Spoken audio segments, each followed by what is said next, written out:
เด็ดช่วงเศร้าช่วงแรงช่วงติดงานเหตุการณ์ชีวิตมันเด็ดร่างไรก็มากหาทางลูกคนมาทำกันโอ้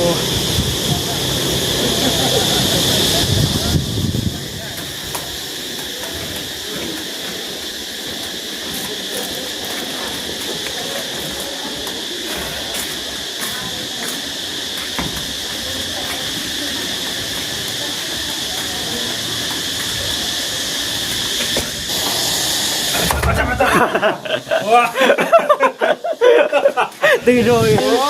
ดีอยู่ถามป่วยไข้ดีแท้บ่ตายเอาไปเลยเดี๋ยวบ่ตายจะเป็นพ่อแล้วทำนี่มันให้อยู่เอาชีวิตมันยืนทำนี่มันให้อยู่บัดนี้เขาเห็นความดีไปแล้วกลายไปเลยไปเลยล่วงเลยความดีแล้วบ่ตายพี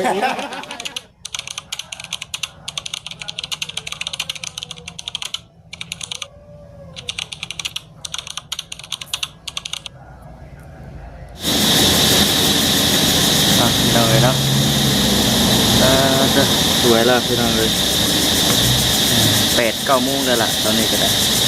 เดี๋ยวว่าเดินทางมาแต่หลวงพระบางฮอดห้องพักฮอดเวียงกับอยู่ในช่วงประมาณ11-12 โมงเลยพี่น้องเนาะพอดีฮอดห้องพักเดินทางมาฮอดตั้งแต่เมื่อคืนนี้พี่น้องเนาะนั่งรถไฟมาพอดี2 ชั่วโมงแต่หลวงพระบางมาฮอดเวียงอีก2 ชั่วโมงที่เราเห็นว่าที่รถตู้รถชนโตไปหนึ่งห่วยหลายชั่วโมงเอาอะไรกันนี่จะว่าขอบคุณทั้งได้ก็เพื่อหลายๆเด้อเนาะที่พาน้องๆไปเลาะชมลายหม่องลายบอลนะท่านบอลบ่เคยเห็นก็ได้เห็นบอลบ่เคยพ่อก็ได้พ่อบอลบ่เคยดินก็ได้ดินนะพี่น้องเนาะดีมุกดีใจหลายอะไรกันนี่จะว่าขอให้ทำง่ายแล้วแต่ครอบครัว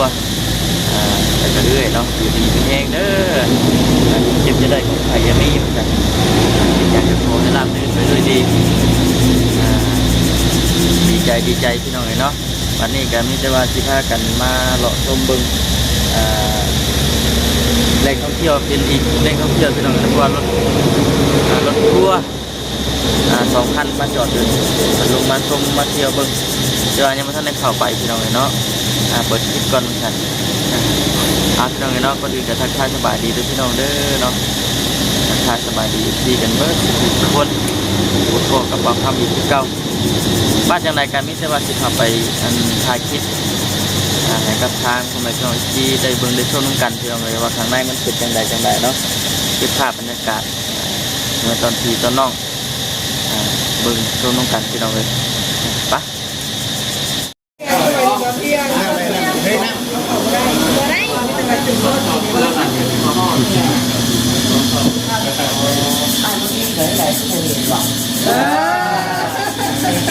คนใหม่นี่คนใหม่แล้วคนใหม่คนเจ็บคน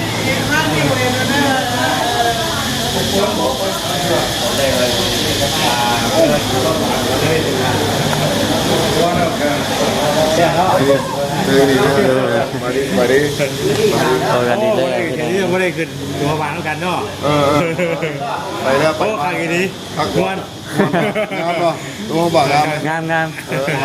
ครับอันนี้ก่อนผมเคยมาจะเล่นกันป่ะชุดอะไรเนี่ยครั้งแรกที่กันเนาะไปเบิ้งน้ำกันไปจ้ะไปเบิ้งน้ำกันเลยพี่น้องเลยขับรถไปชมน้ำกันเลยเนาะมาเห็นมือไปเลยเอาให้มันนะครับก็จะยินไปได้เจอได้ง่ายเลยถือว่าไม่ได้เนาะไปที่คุณปึ๊บหมดอ่ะโอ้โหสวยงามสวยงามหลายทีเดียวเลย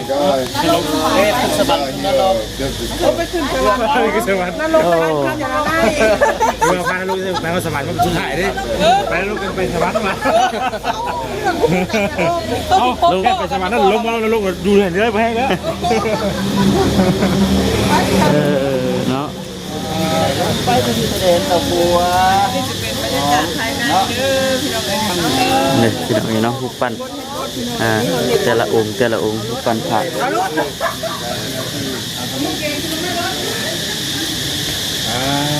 พี่น้องโอ้ทางในนมตาเนาะ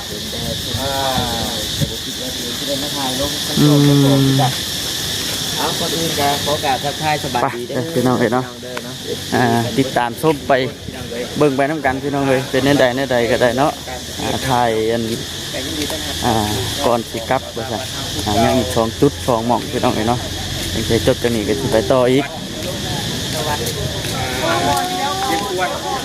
ถึงงานพี่น้องเลยอยู่คักไปถึงงานมาลงนรกก่อนได้พี่น้องเลยมาเฮามานรกแล้วเฮาสารภาพบาปได้บ่ทำไหมจริงที่เคยเฮ็ดมาสารภาพเห็น สารภาพเห็นเบิดเลยบ่ แล้วก็ไปขึ้นสวรรค์บัดนี้เริ่มต้นใหม่อันนี้คือยังอยู่มาตะนรกบ่ถึงนรกบ่นี่โอ้ย ว่าบ่อันนี้บ่นรกนะ เห็นแล้วบัดนี้ ไปลงนรกก่อนใช่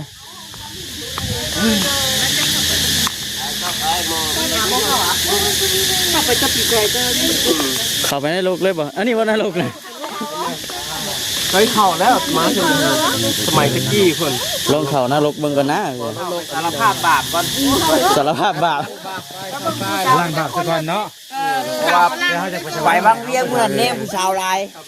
สารภาพก่อนแล้วกันคือเริ่มใหม่ไป เบิ่ง ไปเห็นอย่างนี้สแกนลงเบิดว่ามา เข้าก่อนจ้ะเข้าก่อนเฮ้ย ยศเส มาใช่มั้ย ที่มาดำเบิดนี่ ป้าเป็นปากเอาหมอด้วยเนาะโอเค นั่นเป็นฮะนี่ได้เลยโอเค คนให้พดเกิดบ่ ดูว่าอะไรวะเอามาสิได้บ่เอาของหนามาเลยครับเนาะถ้าไก่ดิ ปะ พี่น้อยเนาะตอนนี้กำลังที่เข้านรกพี่น้อยเนาะเอาครับจะพูดไว้นะ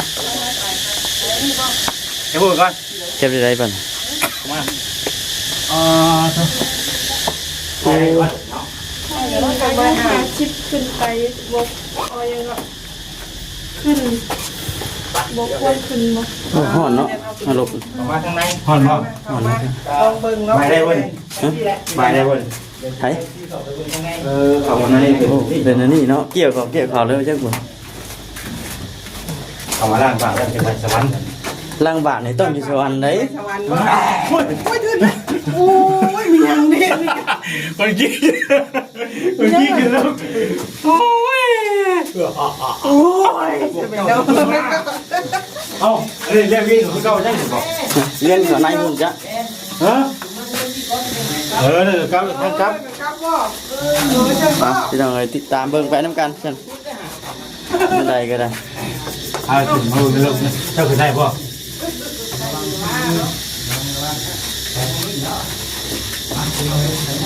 ครับ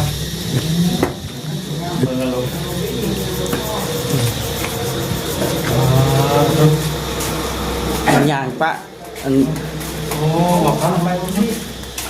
เอาคุณนี่จะเขาได้เนาะได้นะมั้ง เขาขึ้นมันจะได้เนาะ ขึ้นมาแล้วถ้าลงวันนี้ถ้ามันล้มกันนั้นมันไม่ห้องอีกลูกเลย ตุลุมทางเก่าบ่ บอกว่าอันนี้ลงไปเลยแล้วจะขึ้นมาคืนมันออกไปแล้วก็ได้ อ้าวลงนี่ก็ได้บ่ ลงไปได้ ไปลงไปเบิ่งไว้ชุด รอดมันก่อนไปนี่เด็กข้างในกับพี่น้องไอ้น้องก็สิประมาณนี้แหละอันนี้โบนรกของเทศแล้วเด้เนาะ แต่ว่านักลงเป็นที่มันกับทั่วไปเนี่ย ก็เรื่องกระเป็นเรื่องสีเป็นจะบอล บ่เน้นเนาะ โมเน่นเนาะเพื่อจะเห็นเป็นรักสิเลย เราดินเราหัวไปคือเราเนาะคือจะมางาม โอ้โหเนาะ โอ้โหเบาไปลงนี้ด้วยนะ เอาไม่วันโมมาจ่ายอยู่ลูก เอ้าเทิงพุ่นก็ได้กันเนาะโอตะเจ้าขึ้นแล้วบ่อันนี้ได้เป็นนี่ได้เบิ่งซะ นี่เดี๋ยวนั่นไม่ได้ คือดีว่านั่น ขึ้นนี่ ได้จอม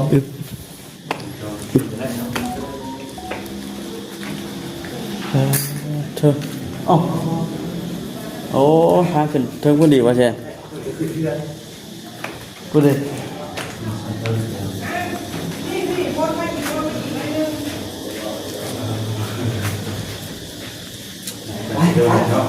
ขึ้นดีกว่านะขึ้นไปขึ้นไปสุดระวังหัวต่ำเด้อระวังหัวต่ำเด้อ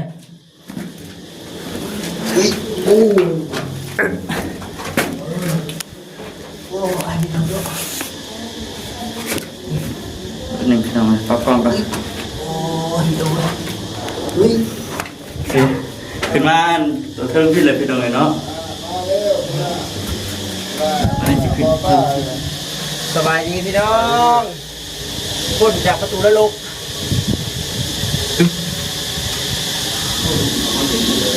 มีของเรื่องไปเยอะนั่งของเรื่องหลัง อะไรวะ ฮะ ตัวไหนวะ ได้ อะไรคือพี่วะ ขึ้นนั่นเลยก็เกี่ยวข้างนอกพุ่นเลยวะนี่ข้างนอกเอามาตามีทางมันเกี่ยวไปบ่อน ครับรุ่นเก่าแล้ว นี่อีก เอาเก่าไปเป็นรุ่นใหม่ไป โจทย์เลยพี่น้องอึบออกนรกก่อนเด้อบ่ได้เด้อ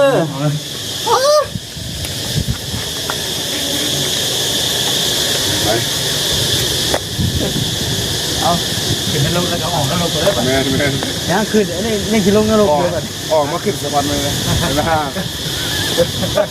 ให้สวรรค์ให้สวรรค์ ขึ้นไป โอ้ยสวรรค์ ขึ้นไปสวรรค์ คือได้รู้นี่เนาะ เรียกสวรรค์ยังสิกลับลงนรกอีกคือเก่าแล้วจ้ะบ่แซ่นเอ้ยลงคือเก่าสิได้อย่างคนเฮาเนาะขึ้นมาว่าขึ้นมาเด้อโอ้ยโอ้เกี่ยว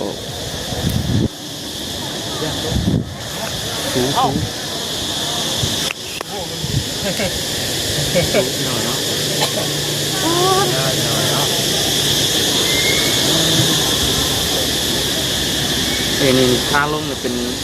งูตุกบ้องลงเลยหน่อยเนาะที่เห็นอยู่บนเลยมันเหลื่อมแท้แต่เว้นช่วงที่หน่อยมันเด็ดช่วงเศร้าช่วงแรกก็ติดงานเหตุการณ์ชีวิตมันเด็ดกำลังไหลกันมากหาทางลงกันมาทำกันเลยโอ้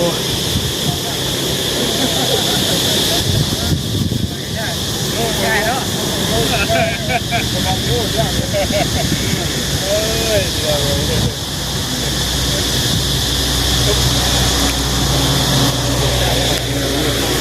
ลงเก้า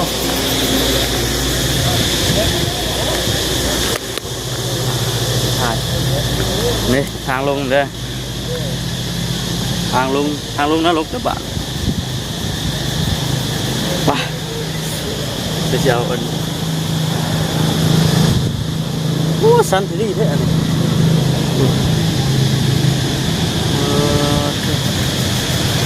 จุดชันมาคำกันได้ไปดอยเนาะเพื่อสร้างเฮ็ดดี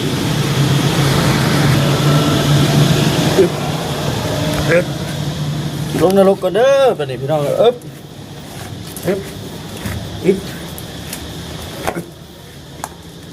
คือมืดคืนเงียบสมุเจ็ดพี่น้องเนาะลงปรุงก่อนบ่ครับตอนนี้เกี่ยวลงไป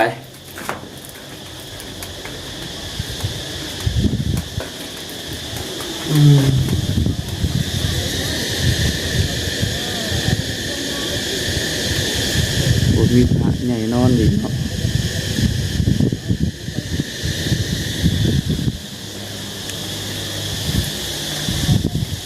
เพิ่นยังไม่ทันได้กันบุกเดี๋ยวพี่น้องเนาะเดี๋ยวเป็นเห็นแบบนี้เลยบ่ปิดเก็บเลยเดี๋ยว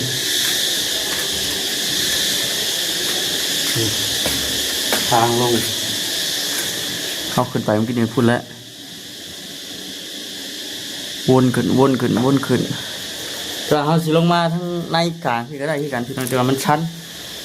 เลยเกี่ยวลงไปแบบนี้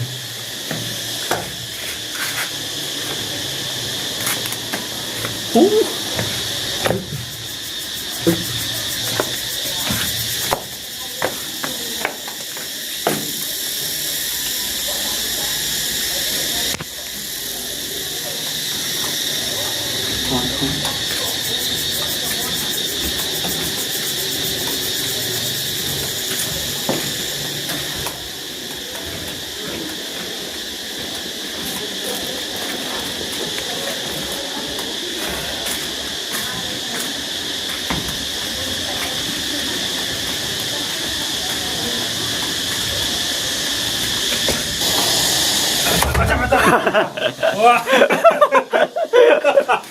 rồi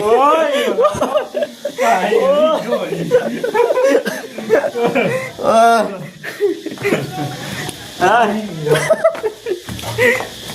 hơi tức chạy đi เอามาข้างนอกก็คือประมาณนี้แหละพี่น้อยเนาะ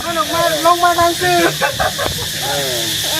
ไปเดี๋ยวพี่น้องไปเบิ่งสวรรค์ต่อวันนี้ มีลายแบบลายแนวดีให้เบิ่งเนาะดูว่าเพิ่นปั้นตั้งแต่เขาแต่ปุ๊บแต่ปุ้ยมันบ่เนาะพี่น้องเนาะชาวตะกี้ขึ้นไปแจ้งอันนี้คือเห็ดใหม่เลยจ้ะแต่ว่าภาพมันจะคือเด็ดๆนะพี่น้อง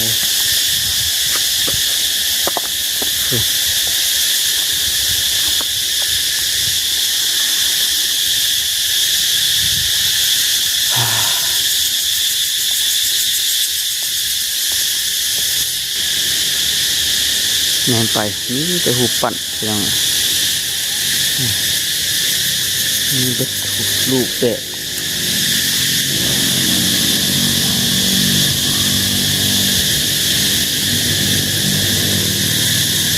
โอ้เนาะ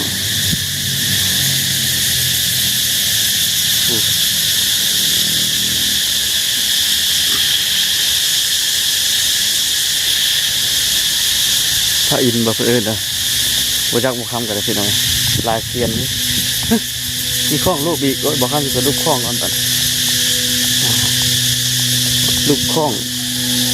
ลองเบิ่งพี่น้องเนาะ đi nhu ถาม ป่วยไข้ดีแท้บ่ตาย เอากันเลยเดี๋ยวนี้บ่ตายจะเป็นพ่อแล้วทำนี่ก็ให้อยู่เอาชีวิตมันยืนทำนี่ก็ให้อยู่บัดนี้เฮาเฮ็ดความดีไปแล้ว มันกลายไปเลยไปเลยล่วงเลยคุณ ดีแล้วบ่ตายบ่ได้ขอใจบ่ตาย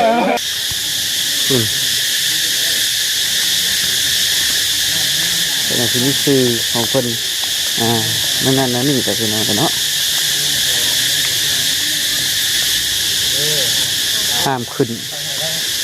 และสัมผัสผ่าด้วยกันโอ้เพิ่นมาขึ้นเทิงที่ดูดิซื้อเพิ่นคือสิแม่นอยู่นี่ตัว มีชื่อหลายแล้วบ่คำไม่สุดขุดพญาขุดแล้วบ่คำ โอ้ บ่นี่มีนังจัก อยากขุด โอ้เตะคือเตียนยอดพี่น้องเลยเนาะคุณงามหลายสวยงามมึงไงรอชมสิเลยเนาะ มันยังไง เอาแบบนี้เลยพี่น้องเลยโอ้แต่จะมีหุบกั้นลายเด็ดพี่น้องเนาะคุณคุณ อยากบ่ จังหวะเลยมีอะไรถึงว่าเธอเป็นสุวรรณบ่ทั่วเลยเนาะลายมันเป็นรูปที่อธิบายไม่ได้พี่น้องเนาะเป็นวัดเก่า นี่มาแซน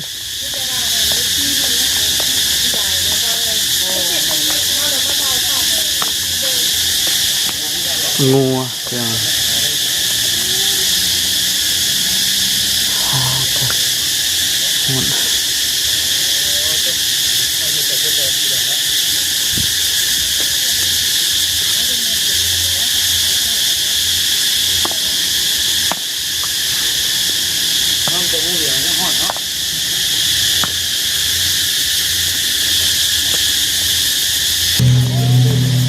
จะขึ้นไปยังกันนะฮะเจ้าคือขึ้นไปสูงแท้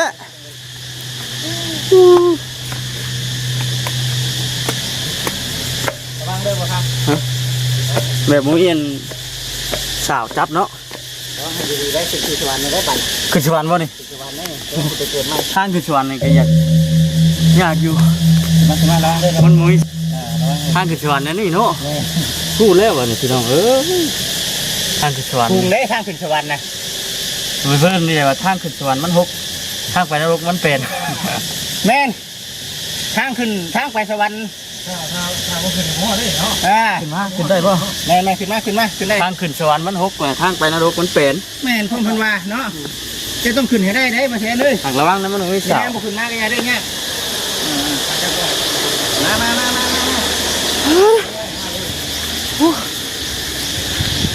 หมด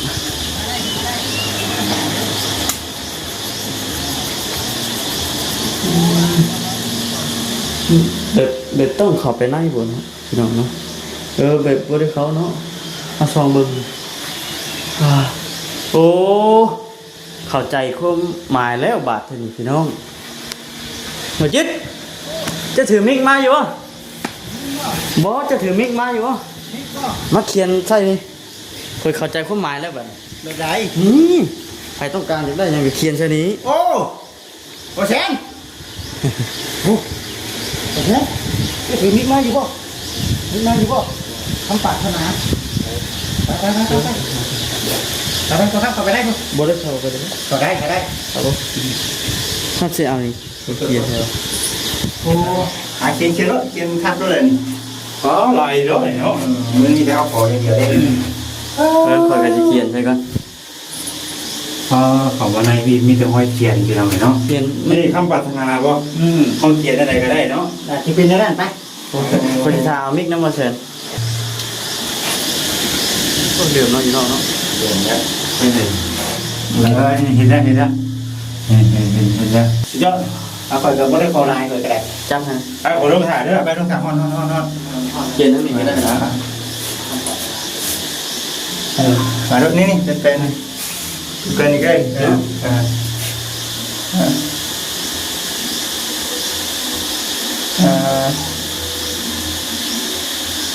มันหลายเนาะมันเขียนหลาย คอยมา มันเห็นนึง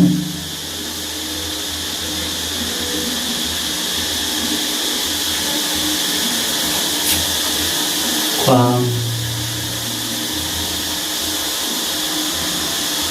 ก็ห่อนดีเนาะ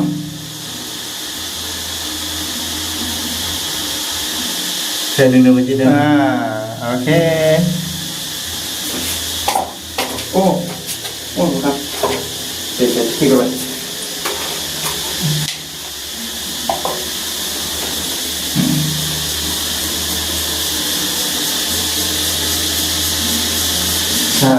สาธุไปจะลงก่อนโอเคลงก่อนเนาะจะลงก่อนก็ได้ ห่อนแห้งขนาดที่ไหนเนาะ